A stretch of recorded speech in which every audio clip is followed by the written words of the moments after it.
নমস্কার বন্ধুরা, welcome back to বিনোদাস blog. আমি বিনোদা। আমার এই ছোট্ট পরিবারের সবাইকে জানাই অনেক স্বাগতম। তার সাথেই চলো আজকের ব্লগটা শুরু করি। আজ হলো 17ই জুন। এখন বাজে দুপুর ওই 2:30। আর এখন থেকে চলো আজকের ব্লগটা শুরু করছি। আর এখন দুপুর থেকে কী কী কাজকর্ম করি না করি চলো সেটাই তোমাদের সাথে শেয়ার করবো। আর একটা কথা কী বলি বলো তো, এখন যেহেতু তোমার গরমকালই বলা চলে, এখন বর্ষা এরপর মানে বর্ষা গরম দুটো মিলিয়ে শীতকাল তো নয়।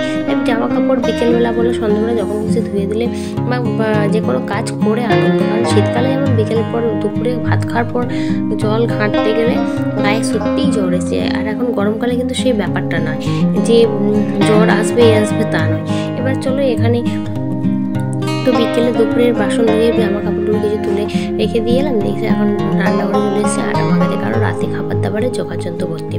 আজ চলো তোমাদের সাথে শেয়ার করবো সংসার চালনা করতে গেলে কোনো রকম যোগ্যতার দরকার না, শুধুমাত্র একটু বুদ্ধি খরচা করলেই একটা সংসার পরিপাটিভাবে সাজিয়ে গুছিয়ে কিন্তু সুন্দরভাবে একটা সংসার গড়ে তোলা যায় বা রাখা যায় বলতে পারো। কারণ সংসারের যে কোনো ক্ষেত্রে একটা মানে সংসারের চালানোর ক্ষেত্রেই বলো, সংসারের কাজের ক্ষেত্রে বলো, সংসারের যে কোনো সংসারে তো আর একটা সংসার তো একটা কাজের উপর হয় না। অনেক কিছু কাজ নিয়ে একটা সংসারের মধ্যে অনেক কিছু কাজ থাকে, একটা কাজ কখনোই থাকে না। তাই যে কোনো কাজ করতে গেলে একটু বুদ্ধি আর একটু নিজের বুদ্ধি আর একটু নিজের কথাবার্তার ধরন বা যে কোনো কিছু পাল্টালেই দেবে কিন্তু সংসারটা অনায়াসে চালাতে পারবে। আর তার জন্য কোনো শিক্ষাগত যোগ্যতার কিন্তু প্রয়োজন হয় না। হ্যাঁ, এখন যেহেতু কম্পিটিশান মার্কেট, সেই জন্য এখনকার দিনে মেয়েদের নিজের পায়ে স্বনির্ভর হওয়াটা অবশ্যই দরকার। তার জন্য যেমন যোগ্যতার প্রয়োজন আছে, কিন্তু সব জায়গায় কিছু ক্ষেত্রে যেসব মেয়েরা লেখাপড়ায় অশিক্ষিত মেয়েরাও কিন্তু নিজের পায়ে দাঁড়িয়ে হাতের কাজ শিখে অনেক কিছু কাজকর্ম করছে। আর যারা লেখাপড়া জানে তারা বাইরের কাজ ঘরের কাজ দুটো একসঙ্গে আছে। কিন্তু সংসার চালাতে গেলে আমাদের মায়েদের ক্ষেত্রেই বলো, আগেকার দিনে আমাদের মা ঠাকুমারা কিন্তু খুব বেশি পড়াশোনা জানতো না, ঠাকুমা জেঠিমারা বলো, কিন্তু তার কাছে যে বুদ্ধি এখনকার আমাদের কাছে, আমরা এখনও পর্যন্ত তাদের বুদ্ধির কাছে হাঁটুর সমবয়সী বলতে পারো। কারণ তাদের বুদ্ধির কাছে আমরা এখনও পর্যন্ত পেরে উঠি না। কারণ আমরা যত লেখাপড়া হয়তো জানি, তারা আমাদের থেকে অতটা লেখাপড়া জানে না, কিন্তু তাদের বুদ্ধি যে পরিমাণ, তখনকার দিনে সেই বুদ্ধি খাটিয়ে এখনকার দিনে যেমন ফ্যামিলি ছোট হয়ে গেছে, তখনকার দিনে এক একটা পরিবার কিন্তু অনেক বড় ছিল। আর এখনকার দিনে যেমন আমরা প্রত্যেকের বাড়িতে দেখতে গেলে একটা কি দুটো করে ছেলে মেয়ে, আর তখনকার দিনে অনেকগুলো দেবে তোমার বাড়ির মধ্যে মেম্বার থাকতো। যার জন্য পরিবারের সংখ্যাটা বেশি, সদস্য সংখ্যাটা বেশি। আর পরিবার কিন্তু তখনকার দিনে অনায়াসে হাসতে হাসতে চালাতো, শুধুমাত্র এই বুদ্ধির জোরে। আর চলো, আর আমাদেরও এখনও দেখতে গেলে, তবে হ্যাঁ, কারো একটু সময় লাগে আর কেউ তাড়াতাড়ি করে। কারো একটু সময় ধীরে ধীরে সময়ের সাথে সাথে নিজেকে মানিয়ে নিতে বা সংসারের সঙ্গে তাল মিলিয়ে চলতে কারো হয়তো একটু সময় লাগে, আবার কেউ হয়তো একটু তাড়াতাড়িই শিখে যায়।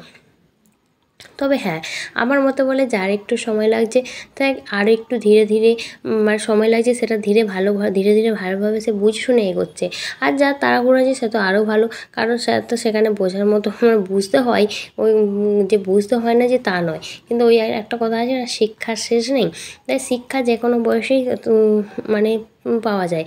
আর আমাদের এই সংসার চালানোর ক্ষেত্রে বলতে পারো, সংসার জীবনে আমরা অনেক রকম বাস্তবিক শিক্ষা পাই সংসার ক্ষেত্রে, যা বই খাতা কলমের মধ্যেও পাওয়া যায় না। আর আমাদের বাস্তব থেকে যে শিক্ষাটা হয়, সেই শিক্ষাটা কিন্তু সব থেকে স্মরণীয় হয়ে থাকে।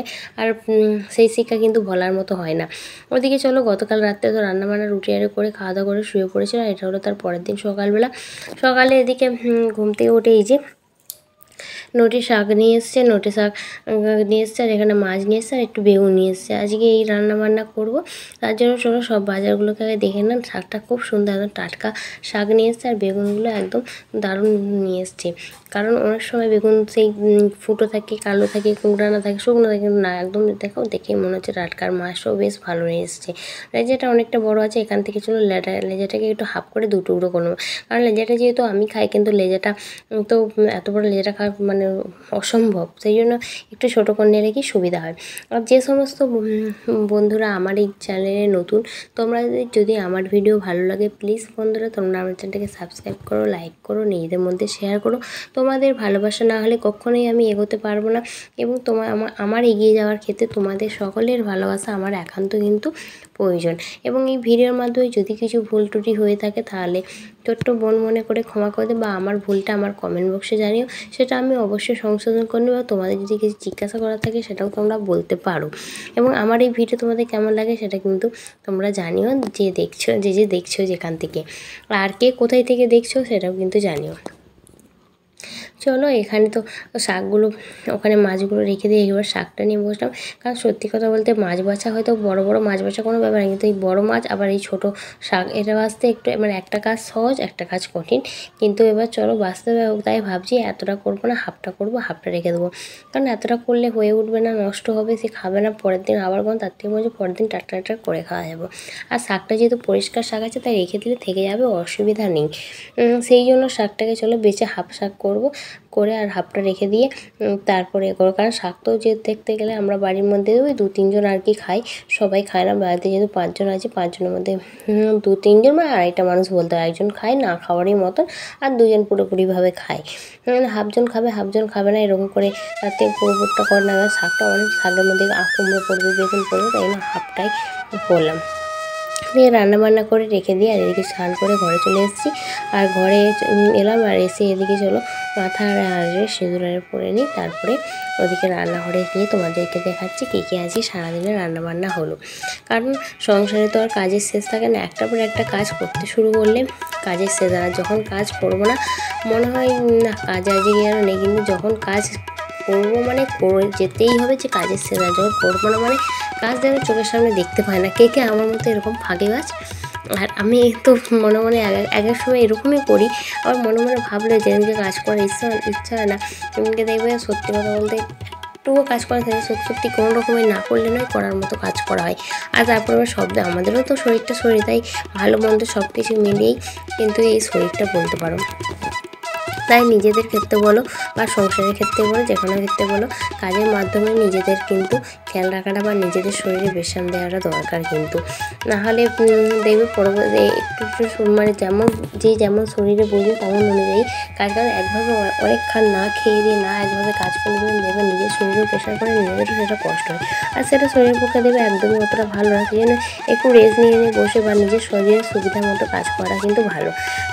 ওইদিকে চলো কাজ করে দিয়ে ওদিকে মেয়েকেও স্নান করে দিয়েছে, আর আমিও করে নিয়েছি। করে নিয়ে এবার চুলটা যতবারই আঁচড়ে ততবারই মনে হয় যে চুলটা আরেকবার আঁচড়ালে ভালো হতো। চুলটা বারবার আঁচড়েও আর হচ্ছে না, তাই শেষে একবার রেখে দিলাম। রেখে দেওয়ার টুকটাকে একটা টুক করে, এবার টুকের এখন আঠাগুলো এতটাই পেশি যায় যে একটা জায়গায় ধরবো আবার অন্য জায়গায় টুকটা হয়ে যায়। আর আমি বেশিরভাগ ছোটো টুক করি, খুব বড় টুক করতে আমার ভালো লাগে না, মানে ছোটো টুকটা আমার কিন্তু বেশ লাগে। চলো এদিকে কী কী রান্নাবান্না হলো তোমাদের একটা দেখিয়ে দিই। এদিকে হলো মাছের মাথা দিয়ে বড়ি দিয়ে আর কুমড়ো বেগুন দিয়ে এদিকে নড়ে শাক চচ্চড়ি হয়েছে, যেটা দুর্দান্ত খেতে হয়েছিল। যেহেতু পরের ভয় সবার দিচ্ছি সেই জন্য বলতে চাই। এদিকে হয়েছে আমরা দিয়ে টকের ডাল, এদিকে হয়েছে আলু দিয়ে বেগুন দিয়ে একটা মাছের ঝাল, আর ভাত। এই হলো আজকের খাবার। আজকের মতো এখানে, আমার দেখা হচ্ছে নেক্সট পরে। সবাই ভালো থাকো, সুস্থ থাকো।